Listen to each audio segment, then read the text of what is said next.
दरम्यान आम्ही उभे केलेले उमेदवार विकले गेले. विधान परिषदेचं राजकारण हे लाजवणारं आहे. पैसे घेणारे आणि देणाऱ्यांवर सुद्धा कारवाई करा. घोडे बाजारावरून वडेट्टीवार यांनी संतप्त प्रतिक्रिया दिलेली आहे. तर विजय वडेट्टीवार यांनी सुद्धा सुप्रिया सुळेंसारखीच संतप्त प्रतिक्रिया दिलेली आहे. विधान परिषदेचं राजकारण लाजवणारं असल्याचं त्यांनी म्हटलंय.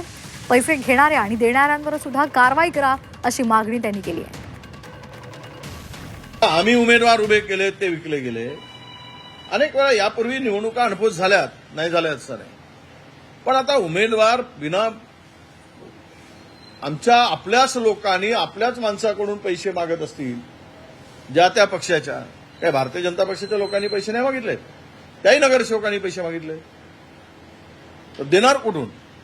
हा धंदा झालेला आहे. म्हणजे मला असं वाटतं की विधान परिषदेतलं राजकारण लाजवेल इतक्या खालच्या स्तरावरचं झालेलं आहे. विजय वडेट्टीवार तुमच्या काँग्रेसचा झालाय, त्याच्याकडे बघा.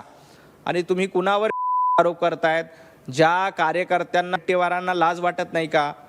तुम्ही अशा पद्धतीनं आपल्याच कार्यकर्त्यांचा अपमान करायचा, आपल्याच कार्यकर्त्यांचा अशा पद्धतीनं उपमर्द करायचा, हे विजय वडेट्टीवार तुम्हाला शोभत नाही.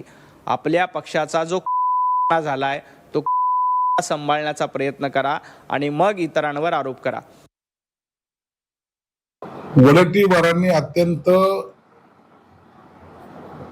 फ्रस्ट्रेशन आल्यानंतर केलेले विधान खरं तर हा अपमान आहे. आणि त्यातल्या त्यात स्वतःच्या कार्यकर्त्याला म्हणणं. कोण विकले जाते? तुमचे कार्यकर्ते. म्हणजे ते आहेत. कमीत कमी एखादा गोष्ट सांगताना किंवा बोलताना याचं भान ठेवलं पाहिजे.